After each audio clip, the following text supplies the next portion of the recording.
Ifro.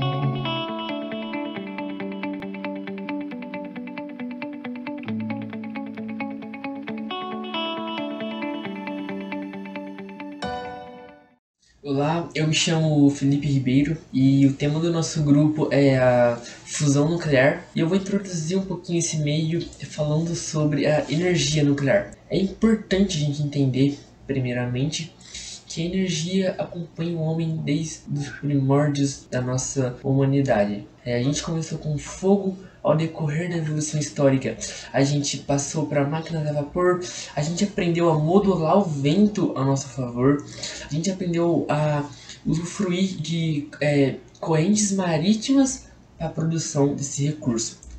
Com certeza é o recurso mais valioso para a humanidade. No âmbito da humanidade atual, a gente depende da energia basicamente para tudo. A humanidade está em uma constante evolução, tanto na parte científica como na parte habitual. E o que a gente entende que sem esse recurso, essa evolução ia acabar.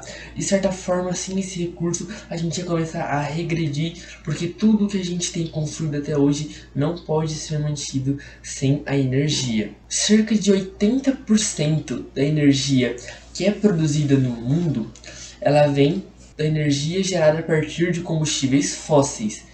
É uma energia de uma fonte não renovável, é uma energia de uma fonte que polui muito, muito mesmo. Inúmeros estudos de universidades renomadas apontam que daqui a aproximadamente 100 anos, nessa margem, a energia de combustível fóssil que a gente produz não vai ser suficiente para abastecer o que é abastecido atualmente. Então, visando a subsistência no pensamento futuro, para nossa sobrevivência, a humanidade precisa encontrar alguma fonte mais prática, alguma fonte mais eficiente de produção de energia, um novo meio para se gerar esse produto final. Por sorte, a gente conhece esse meio. Seria a energia nuclear. Existem duas formas de obtenção desse recurso. A primeira forma é a fissão nuclear e a segunda forma é a fusão nuclear. O tema do nosso grupo, como já dito, é a fusão nuclear. E agora eu vou terminar essa introduçãozinha deixando um questionamento a você que está me assistindo. O que você sabe sobre a fusão nuclear? Se você sabe pouco ou se você sabe muito, eu vou trazer um pouco do que eu consegui para tentar ajudar você a compreender um pouco esse modelo de obtenção de energia. Como dito anteriormente, existem duas formas de obtenção de energia nuclear. Existe a fissão nuclear e a fusão nuclear. A fissão nuclear se consiste basicamente na divisão de um átomo. Esse átomo, ao ser dividido, vai gerar um subproduto, e a densidade desse subproduto sempre vai ser menor do que a densidade do átomo que foi dividido. Logo, a gente pode deduzir o quê? Que houve uma perca de massa. Essa perca de massa vai se transformar em energia, muita energia. A gente pode classificar a fissão nuclear como um dos meios mais eficientes de obtenção de energia que a humanidade conhece. Mas existe um meio mais eficiente ainda, o meio que acontece na superfície do Sol, a fusão nuclear. Basicamente, a fusão nuclear é a junção de dois átomos leves, exatamente o contrário da fissão nuclear. A gente faz a junção de dois átomos leves, hidrogênio, por exemplo, e essa fusão vai gerar um subproduto. E esse subproduto também sempre vai ter uma densidade menor do que a densidade dos átomos que foi feita a fusão. E essa diferença, essa perca de massa, vai gerar energia. Se a gente colocar em uma escala aqui, primeiro falando da fissão, 1 kg de urânio posto em fissão nuclear gera mais energia, gera 3 milhões a mais de energia do que a queima de 1 kg de carvão. E de uma escala para fusão e fissão, a gente consegue 10 vezes, com a mesma quantidade proposta para os dois, a gente consegue 10 vezes mais de energia do que a gente com a fusão do que a gente conseguiria com a fissão. Então, basicamente, esses dois conceitos são isso. A fissão se consiste na divisão de um átomo para gerar essa energia, e a fusão se consiste na junção de átomos para geração de energia. Quais são os tipos de reações nucleares? São 3 tipos de reações. A primeira que eu vou dizer é a fissão nuclear, que é a divisão de um núcleo de um átomo pelo bombardeamento com nêutrons em 2 núcleos menores, liberando uma grande quantidade de energia. A quantidade de energia que é armazenada nos núcleos atômicos é incomparavelmente maior que a armazenada nas ligações químicas presentes nas camadas eletrônicas. Só para ter uma ideia, se todos os núcleos de 1 kg de urânio se desintegrassem por fissão, seria liberado mais de 1 milhão de vezes a quantidade de energia produzida na combustão de 1 kg de petróleo. Em 1934, o físico italiano Enrico Fermi descobriu como liberar essa energia armazenada nos núcleos, através da reação de fissão nuclear em cadeia. Em 1938, Hans e Strassmann, repetindo a mesma experiência, constataram a existência do bário entre os produtos obtidos. No mesmo ano, Meitner e Frege explicaram o fenômeno admitindo a quebra ou fissão ou desintegração do átomo de urânio. O segundo tipo de reação é a fusão nuclear. A fusão nuclear é o processo pelo qual os átomos menores se agregam produzindo um átomo maior, com uma grande liberação de energia. Esse tipo de reação que a gente pode utilizar de exemplo são as estrelas, tipo o nosso próprio Sol. É muito difícil de fazer aqui na Terra a fusão nuclear, devido à existência de temperaturas muito elevadas e recipientes que sejam capazes de suportar essas temperaturas, o que seria ideal, pois não seria rejeitos radioativos como a fissão. Essa façanha só foi realizada até hoje nas bombas de hidrogênio, com o auxílio de uma bomba atômica que, ao explodir, fornece a temperatura necessária para a fusão do hidrogênio. Em outras palavras, a bomba atômica funciona como uma espoleta para a bomba de hidrogênio. Deste modo, são conseguidas explosões de 500 megatons, o que é equivalente a uma energia liberada pela explosão de 500 milhões de toneladas de TNT. A terceira reação que eu vou falar é as reações artificiais, que no caso seriam os núcleos radioativos artificiais, que são produzidos por reações nucleares.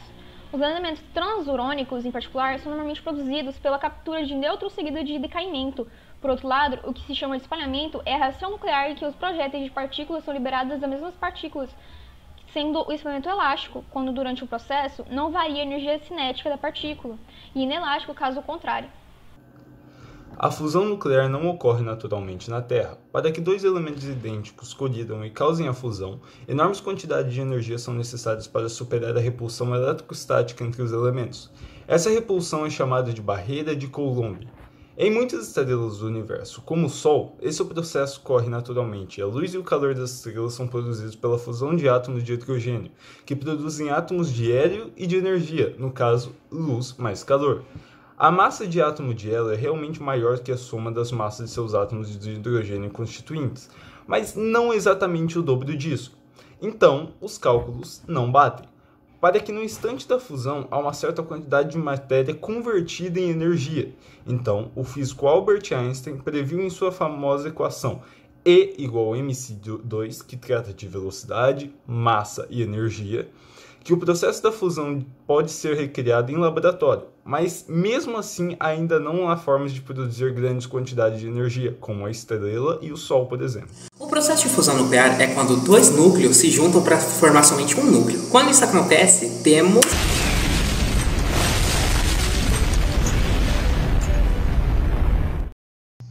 Acontece uma reação bombástica. Pode até parecer piada, mas a reação de uma fusão nuclear é mais explosiva do que você pode imaginar. Afinal, as reações dessa fusão são um processo importante para a produção de energia no Sol e de bombas termonucleares. Começa daqui. Essa é uma bomba de hidrogênio. Essa belezinha aqui faz um estrago maior do que qualquer bomba nuclear de fissão convencional. Mas ela não é qualquer bomba de hidrogênio, não. Esta aqui é uma bomba de Tsar. Uma bomba soviética com uma potência de 3.125 Little Boys. No caso, a bomba atacada em Hiroshima. Então, com toda essa magnitude entendida, como a gente utiliza os processos de fusão nuclear em nossa sociedade, fora tentar começar o apocalipse? Bem, os cientistas ainda estão estudando a possibilidade de utilizar em futuros reatores de fusão nuclear a reação entre dois diferentes isótopos de hidrogênio, produzindo hélio que deverá ser utilizada para a produção abundante de energia. Essa reação libera uma quantidade de energia mais de 1 milhão de vezes maior do que a temos em uma típica reação química, como a queima de gás de cozinha, por exemplo. Essa enorme quantidade de energia é liberada nas reações de fusão, porque quando dois núcleos leves se fundem, a massa do núcleo produzido é menor que a soma das massas dos núcleos iniciais. Mais uma vez, a equação da equivalência de massa-energia de Einstein, que no caso seria energia igual massa vezes a velocidade constante da luz ao quadrado. Assim, isso explica que a massa perdida é convertida em energia, carregada pelo produto da fusão. Embora a fusão seja um processo energeticamente favorável para os núcleos leves, ele não ocorre naturalmente aqui na Terra, devido às dificuldades naturais para se aproximar dos reagentes para que as forças nucleares possam atuar. Reações de fusão estão acontecendo por bilhões de anos no universo. De fato, as reações de fusão são responsáveis pela produção de energia na maioria das estrelas, incluindo o nosso Sol. Cientistas na Terra foram capazes de produzir reações de fusão nuclear somente nos últimos 60 anos. Fusão entre núcleos mais pesados são produzidos em pequenas quantidades, corriqueiramente, normalmente em aceleradores de partícula. Podemos dizer que a fusão nuclear é a base de nossas vidas, uma vez que a energia solar é produzida por esse processo e é indispensável para a manutenção da vida na Terra. Olá, eu sou o Brian e eu vou falar sobre o uso da energia nuclear pela humanidade. Bom, a energia nuclear ela é uma perspectiva a longo prazo. Ela é uma alternativa para a produção de grandes quantidades de energia. E são necessárias para a produção de energia a partir dessa fusão termonuclear dezenas de milhões de graus. Isso ocorre no Sol, mas não na Terra. E a proposta tecnológica para essa fusão seria bombardear os núcleos de hidrogênio com lasers muito fortes, até atingir as temperaturas necessárias. No entanto, essa matéria quente derrete tudo no seu estado de plasma. Então, o plasma deve ser confinado em poderosos campos magnéticos, onde existem diversos problemas técnicos que precisam ser resolvidos e materiais que necessitam ser construídos para tornar esse processo possível. Na França, existe uma máquina chamada tokamak, que custa mais de 12 bilhões de dólares. E a energia produzida pelo tokamak, ela não é econômica ainda, porque ela produz a mesma quantidade de energia que é gasta para acendê-la. E por isso, cientistas estão procurando uma forma de fazer isso ser extremamente econômico e com sua ignição nuclear constante. As perspectivas futuras para a fusão termonuclear são de pelo menos 30 a 50 anos. E como afirma o professor e pesquisador da Universidade Federal da Bahia, Alberto Brum Novaes, no dia em que esse processo se tornar permanente e adequado, nós teremos energia inesgotável, pois o hidrogênio é o material mais abundante do universo. Como o mundo está em constante desenvolvimento, no futuro vamos precisar de muito mais energia. Hoje em dia, a energia elétrica total produzida está na ordem de 14 a 15 terawatts.